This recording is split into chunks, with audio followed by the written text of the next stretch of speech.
এশার নামাজ পড়ে কেঁদেছো, বান্দা নামাজের মুসল্লা যখন বসে যাও, আমি আল্লাহকে তোমরা বারবার বল, আল্লাহ আমার গুনাহ মাফ করে দাও, তারপরও আমি তোমাদের এই গুনাহ মাফ করে নিই। তারপরও তোমরা নিশি রাত্রে মানুষ যখন ঘুমে যায়, তোমার বিবি যখন ঘুম যায়, তোমার ছেলে যখন ঘুম যায়, তুমি নিশি রাত্রে ঠান্ডা পানি দিয়ে ওযু বানিয়ে নামাজের মুসল্লায় বসে তুমি আবার যখন ডাক দাও, রব্বুল আলামিন, পৃথিবীর কোনো মানুষ আমার গুনাহ সম্পর্কে জানে না, তুমি আমার গুনাহ সম্পর্কে জানো।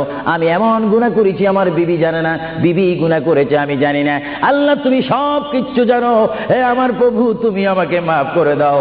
আমার আল্লাহ বলে, তারপরও যদি তোমাদেরকে আমি মাফ না করি, তারপরও বান্দা তোমরা আমার রহমতের দরজা থেকে ফিরে যাইও না।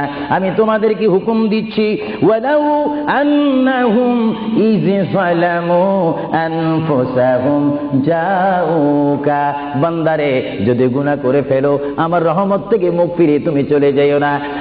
বান্দা, আকাশ পরিমাণ যদি গুনাহ করো, পাতাল পরিমাণ যদি গুনাহ করো, সাগরের পানি পরিমাণ যদি গুনাহ করো, পাহাড় তুলনায় যদি তুমি গুনাহ করো, আমার দরবার থেকে তুমি নিরাশ হইও না।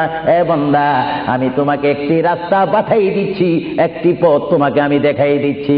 সেই পথটি কোন পথ তোমরা জানো?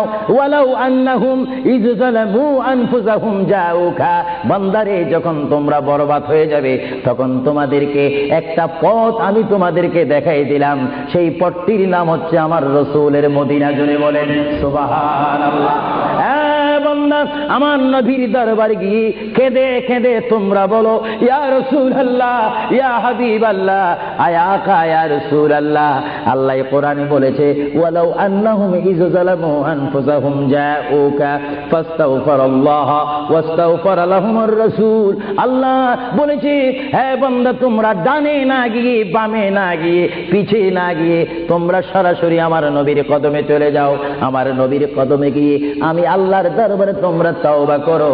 তওবা করতে করতে তোমাদের চোখের পানি যখন বাইর হয়ে যাবে, আর ওই মুহূর্তে যদি আমার বন্ধু যদি তোমাদের জন্য আমার দরবারে সুপারিশ করে, আমি আল্লাহ তোমাদেরকে ওয়াদা দিয়ে দিলাম, গ্যারান্টি দিয়ে দিলাম, আমার রাসূল যদি তোমাদের জন্য আমার দরবারে সুপারিশ করে, সঙ্গে সঙ্গে বান্দা তোমার অতীতের জীবনের কবিরা সগীরা গুনাহ মাফ করে দিব। জোরে বলেন সুবহানাল্লাহ।